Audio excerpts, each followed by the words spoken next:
Hello les gars, j'espère que vous allez bien. Et oui, je suis de retour, oui, je suis contente d'être de retour avec vous. J'espère que je vous ai manqué, vraiment, j'espère que je vous ai manqué. Voilà, donc je suis vraiment désolée, j'étais un peu absente, un peu beaucoup absente parce qu'en fait j'ai déménagé, donc new life, donc j'ai déménagé. Ça m'a pris environ 3 semaines pour déménager, donc j'étais la tête dans les cartons pendant 3 semaines environ. Ensuite, après, j'ai arraché mes dents de sagesse. Du coup, j'étais gonflée comme ça. C'était impossible de faire des vidéos. Donc, ça, c'est sûr, j'allais pas faire de vidéos. Voilà, donc j'étais HS pendant une bonne semaine quand même. Parce que, voilà, c'est les dents de sagesse. Et voilà. Ensuite, après, j'ai une poussée d'acné. Laisse tomber, vraiment que sur le front, un tas de boutons. Après, c'est vrai que pendant le déménagement, vu que j'étais en train de déménager, j'avais pas de frigo encore. Et du coup, j'ai mangé une semaine de malbouffe dehors, chinois, indien, voilà, j'ai tout fait. Et ça s'est vraiment répercuté sur mon visage, je l'ai bien vu. Ensuite, j'ai bien regretté. Et après, en fait, du coup, ce que j'ai fait, c'est que j'ai acheté des produits à la pharmacie pour mes boutons parce que c'était vraiment soudain et ça partait pas. C'est atténué, mais j'ai toujours des boutons là, ça s'appelle du camouflage. Vraiment camouflage.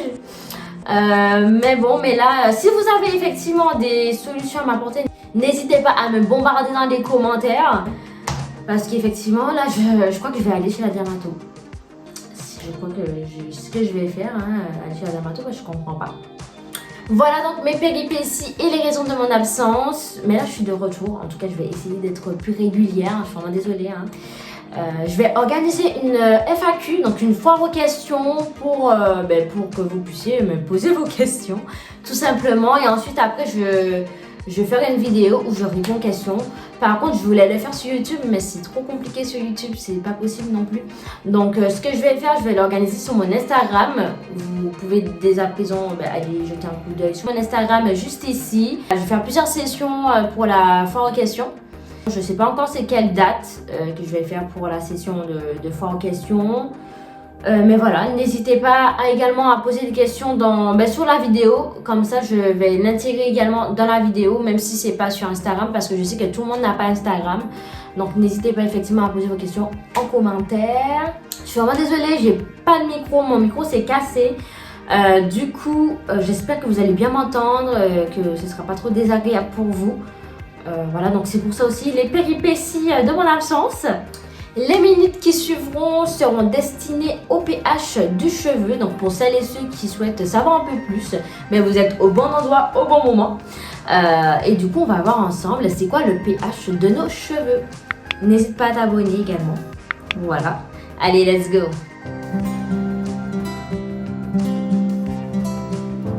Si tu n'arrives pas à trouver les bons produits pour tes cheveux, tu as tout essayé mais rien ne fonctionne, pas de panique, il existe un moyen de vérifier si le produit que tu as acheté est bon pour tes cheveux ou pas avec le pH. Il y a ce qu'on appelle le pH, donc qui veut dire potentiel d'hydrogène.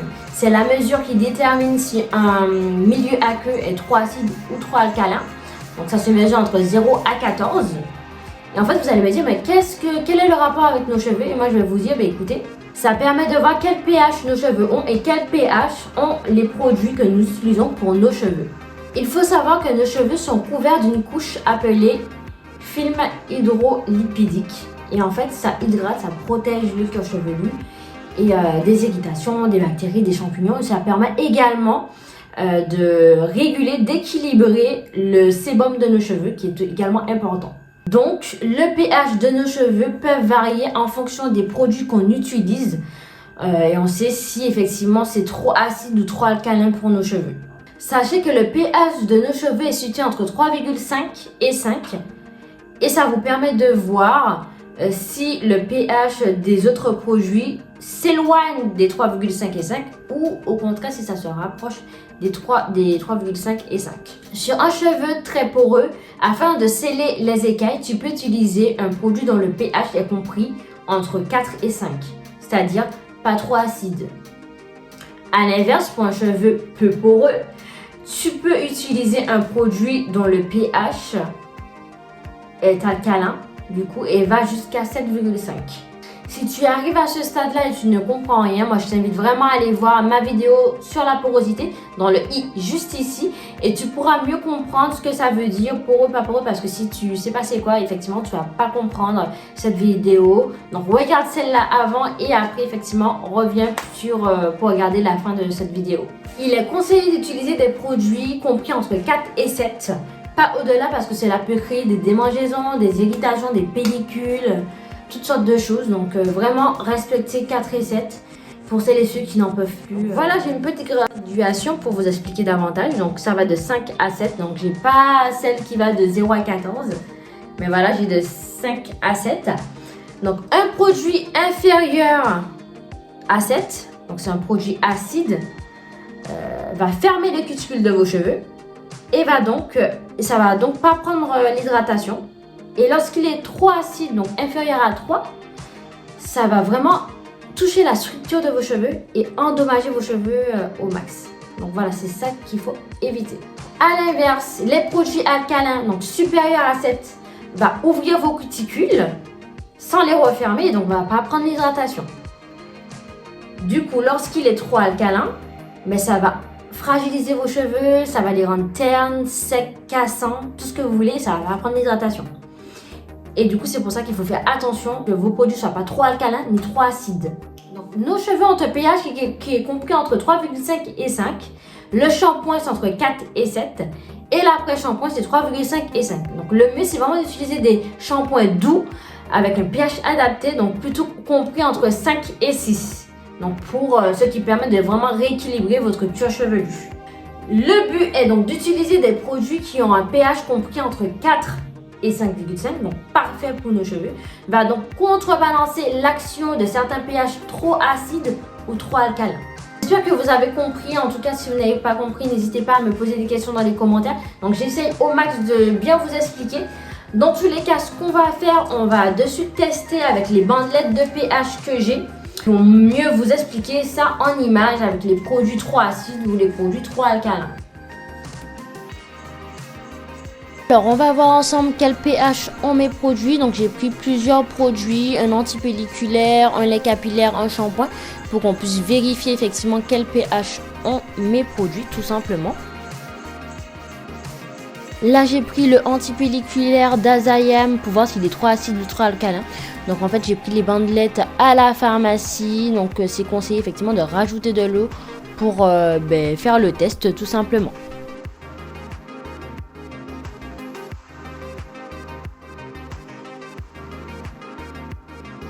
Ensuite, j'ai pris le lait capillaire des Secrets de Loli pour vérifier le pH.